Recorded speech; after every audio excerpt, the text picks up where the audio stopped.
आज की हमारी वीडियो का टॉपिक है the why you need to move to Germany on job visa और स्टूडेंट वीज़ा और जॉब सीकर वीज़ा और जॉब कॉन्ट्रैक्ट। सो बेसिकली इस वीडियो बनाने का पर्पस ये है कि काफ़ी लोगों के माइंड में ये होता है कि हम जर्मनी मूव होंगे तो हम ये करेंगे, हम वो करेंगे और हम लोगों को शायद पासपोर्ट मिल जाएगा, हम लोगों को शायद जो है फ्री एजुकेशन मिलेगी या बहुत अच्छा करियर होगा।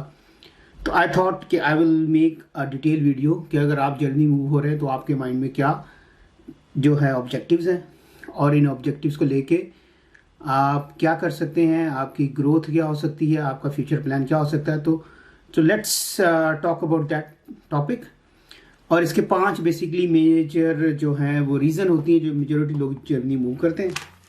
तो let's discuss one by one. Number 1 obviously लोग जो जर्मनी मूव करते हैं, स्पेशली मैं बात कर रहा हूँ जो लोग मिडिल ईस्ट से या इंडिया पाकिस्तान से या एशियन कंट्री से मूव होते हैं, तो वो जर्मनी क्यों मूव होते हैं? तो उनके माइंड नंबर 1 होता है कि जी हमें जो है करियर ग्रोथ मिलेगी, और नंबर 2 होता है कि जी हम लोग यूरो में कमाएंगे, हमें बहुत पैसे मिलेंगे। नंबर 3 उनके माइंड में होता है जी कि हमें शायद पासपोर्ट मिलेगा। अगर फैमिली वाले हैं तो वो सोचते हैं कि जी हमारे बच्चों की एजुकेशन फ्री होगी, हमारा मेडिकल फ्री होगा। एंड लास्ट थिंग इज के बहुत से लोग ये भी सोचते हैं कि work life balance, quality of life बहुत इंप्रूव होगी। Let's talk this points one by one. मैं इसको अपने साइड से एनालिसिस दे रहा हूँ बिकॉज मेरा जर्मनी में को तकरीबन अब 1.5 साल का एक्सपीरियंस है और मैं क्या सोच के आया था और मुझे क्या चीज़ें नज़र आ रही हैं, तो मैं थोड़ा सा अपनी एक्सपीरियंस की रोशनी में आपको बताता हूँ। सो नंबर 1, अगर आप समझते हैं कि जी जर्मनी में आपको वर्क लाइफ बैलेंस बहुत अच्छा मिलेगा और आपको जो है क्वालिटी ऑफ लाइफ मिलेगी, तो दैट इज़ 70-80% करेक्ट। जर्मनी वाकई ही वर्क लाइफ बैलेंस है, क्वालिटी ऑफ लाइफ है, but on the other side it's stressful in sense कि जर्मनी बहुत ज़्यादा पेपर वर्क है। व्हेन आई से पेपर वर्क, तो आपको हर डिपार्टमेंट में, गवर्नमेंट डिपार्टमेंट में आपको कोई भी डॉक्टर के पास जाते हैं या आप जो है बच्चों को स्कूल्स के लिए इनरोल करवाते हैं या आप कोई भी काम करते हैं, तो आपको बहुत ज़्यादा पेपर वर्क करना पड़ता है। You receive lot of letter. मुझे याद है जब मैं शुरू आया तो मुझे लेटर आते थे, मैं बहुत खुश होता था क्योंकि हमारा जो मिडिल ईस्ट, क्योंकि मेरा ताल्लुक दुबई में काफ़ी देर में टाइम गुजार गया हूँ, तो हम पाकिस्तान में या मिडिल ईस्ट में या इंडिया में आप देखते हैं कि अब लेटर्स आना ख़त्म हो गए। ये पुराना कॉन्सेप्ट है, अब everything is email, everything is online और एप्स, बट जर्मनी में आज भी लेटर्स आते हैं। सो लेटर इनिशियली तो इट वाज वेरी एक्साइटिंग कि मुझे लेटर आया, मैं वाह इसका रिप्लाई करेंगे, ये करेंगे, वो करेंगे, but after some time I feel really frustrated because those lot of letter comes from your tax department, from your doctors, from your broadcasting tax, from your city registration, from the school, so you will receive lot of letters which is sometime frustrating कि अगर आपको work life balance मिल रहा है, आपको थोड़ा time मिल रहा है, but at the same time आपको बहुत सी डॉक्यूमेंटेशन करनी है, बहुत सी जगहों पे डिफरेंट टाइप के लेटर्स लिखने हैं। तो ये एक फ्रस्ट्रेशन साइड है। और दूसरी, वर्क लाइफ ऑफिस में इतना काम नहीं होता और सम कंपनीज में होता भी है, but work life balance is that कि आपको जो बैलेंस मिल रहा है वो आपका बहुत सारे पेपर वर्क में जा रहा है। तो this is number 1 in my point of view. Number 2, career growth in Europe. Obviously the career growth is there, opportunities are there, but at the same time the limitation is the language. Every country has its own language. For example, अगर आप Germany में हो या deck reason में हो, Germany, Switzerland and Austria, तो आपको German बहुत अच्छी आनी चाहिए। 90% jobs related to digital marketing even और आईटी, वो जर्मन लैंग्वेज 100% मांगते हैं, और 70-80% जॉब में तो 100% C1 लेवल की जर्मन लैंग्वेज चाहिए। So A1, A2 is very basic, B1, B2 is mid, and C1 is very advanced. So it's not easy to learn this language. German language is one of the difficult language, और आपको ये language सीखने के लिए sometime 1 से 2 साल भी लग सकते हैं। अगर आप बहुत ज़्यादा जो है लैंग्वेजेस को पसंद करते हैं और आप बहुत ज़्यादा कमिटेड और पैशनेट हैं, तो मे बी आपको 6 to 8 month या 1 year, but on the other side में भी 2 years भी लग सकते हैं। तो कीप इन माइंड कि ग्रोथ एंड फर्दर स्कोप या आपकी अपॉर्चुनिटीज़ बहुत ज़्यादा है अगर आपको जर्मन लैंग्वेज आती है। या आप ईयू के किसी और कंट्री में हैं, इटली में, स्पेन में, फ्रांस में, तो आपको उसको वहाँ की लोकल लैंग्वेज अगर नहीं आती तो आपके लिए बहुत बड़ी प्रॉब्लम होगी। तो कीप इन माइंड कि ग्रोथ आपकी एक जगह पे आके स्टक हो जाएंगे। आप सीनियर मैनेजर या डायरेक्टर लेवल पे जाने के लिए आपको शायद लैंग्वेज बहुत ज़्यादा ज़रूरी है। तो this is number 2 in from my experience. So let's talk about number 3 is getting EU passport. So बहुत से लोग ये समझते हैं कि आफ्टर 4-5 ईयर्स या 6 ईयर्स के बाद आपको ईयू पासपोर्ट मिल जाएगा, यूरोपियन पासपोर्ट या जर्मन पासपोर्ट या किसी भी यूरोपियन कंट्री का पासपोर्ट मिल जाएगा। तो this passport is also not that easy. It looks very easy कि आप, जर्मनी का नया रूल है कि आप जो है 21 महीने अगर आपने काम किया है और आफ्टर जो है वो 24 और 25 मंथ्स आप अप्लाई कर सकते हैं और आपको B1 आनी चाहिए लैंग्वेज। तो the process and government departments are very slow कि आपकी सिटी रजिस्ट्रेशन और बेसिक सॉर्ट ऑफ डॉक्यूमेंटेशन, आपका वीज़ा रिन्यूअल पे बाद वो 6-6 महीने साल लगा देते हैं। आपको आपका रेजिडेंस कार्ड, जिसको ब्लू कार्ड हम मेरी ज़बान में कहते हैं, वो नहीं देते, उसको 1-1 साल लगा देते हैं। तो आपको पासपोर्ट, क्या आपके ख्याल में कि आप 3 साल गुजारते हैं या 5 साल गुजारते हैं आपको पासपोर्ट दे देंगे? नो। इनका पासपोर्ट देने का सिस्टम, और PR पहले है, PR के बाद फिर सिटीजनशिप आप अप्लाई करेंगे, फिर आपको जो पासपोर्ट मिलेगा। तो आपको ये प्रोसेस जो है वो ईजीली जो है 5 to 7 ईयर्स। तो आप इन माइंड में रखें कि आप अगर इस कंट्री में मूव हो रहे हैं यूरोप में, तो आपको पासपोर्ट के लिए अगले जो है ये 10 साल की प्लानिंग है आपकी। क्योंकि अगर आप अगले 10 ईयर्स के लिए रेडी हैं मूव होने के लिए परमानेंट, और आप यहाँ स्टे करना चाहते हैं और लैंग्वेज को करना चाहते हैं, कल्चर में फुली अडॉप्ट होंगे, then you are able to get passport.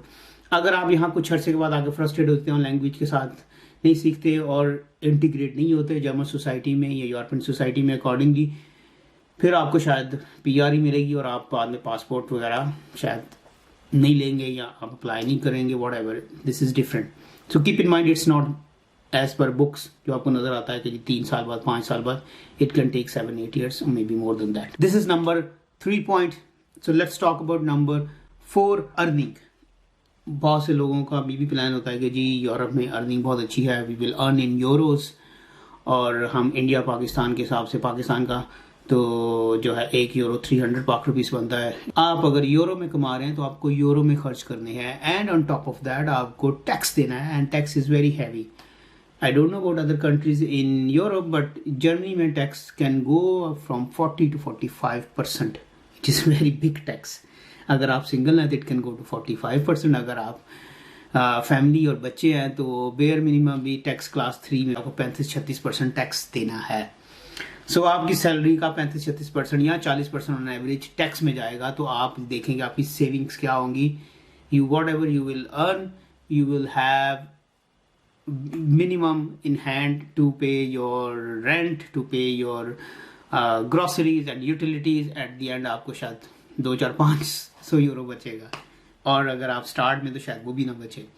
So this is second point. अगर आप अर्निंग पॉइंट से यूरोप आ रहे हैं तो कीप इन माइंड कि आपको अर्न आप हैंडसम करेंगे, बट सेविंग कुछ नहीं है, आपको टैक्स कटा के पूरा बैलेंस होगा। और अगर आपको कमी पेशी होगी तो वो आपको जो है सोसाइटी या सोशल सिक्योरिटी या डिफरेंट डिपार्टमेंट आपकी हेल्प करेंगे, but on the other side आपको जो कमाएंगे वो यही खर्च करेंगे। सो keep in mind this is the 4th point कि अर्निंग पॉइंट से यूरोप में आपको सेविंग नहीं होगी। Now number 5 is the last point about family.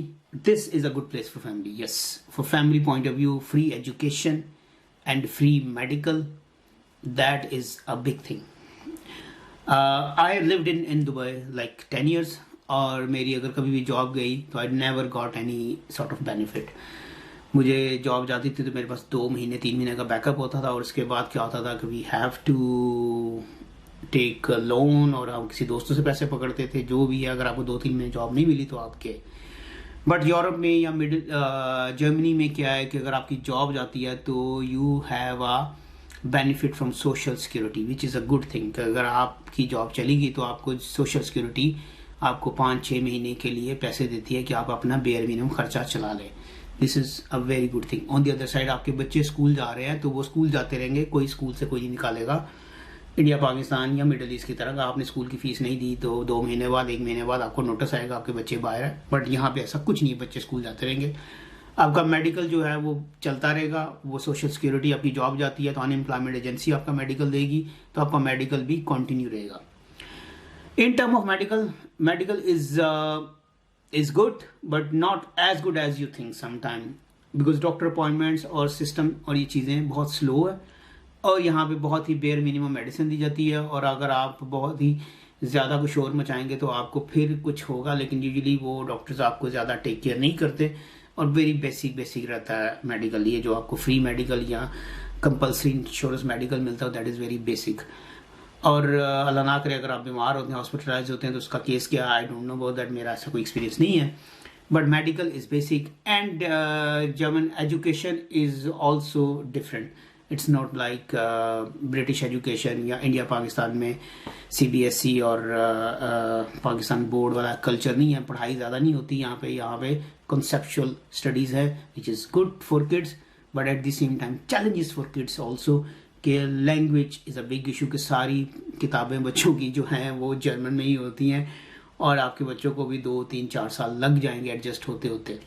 So this is about education and free medical. So that's the 5th point. I hope अगर आप Germany या Europe में जॉब के लिए या स्टडीज़ के लिए मूव हो रहे हैं तो आपके माइंड में क्या है, तो ये कुछ पॉइंट्स हैं. अगर आपको कोई और क्वेश्चन है तो I can answer you.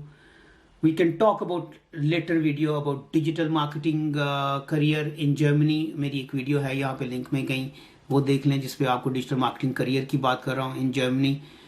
Generally मैं एक वीडियो शायद इस पे भी बनाऊँ कि डिजिटल मार्केटिंग में कौन से एरियाज में ज़्यादा जॉब्स हैं, because in digital marketing people are thinking के बहुत से मुझे लोगों ने कांटेक्ट किया कि डिजिटल मार्केटिंग में क्या जॉब होनी चाहिए. कि कोई कह रहा है जी मुझे मैंने एक कोर्स किया हुआ है, कोई कह रहा है जी मैंने बेसिक जो है वो सर्टिफिकेशन की है, कोई कह रहा है जी मैंने मास्टर्स किया है, क्या मैं डिजिटल मार्केटिंग में मूव हो सकता हूँ.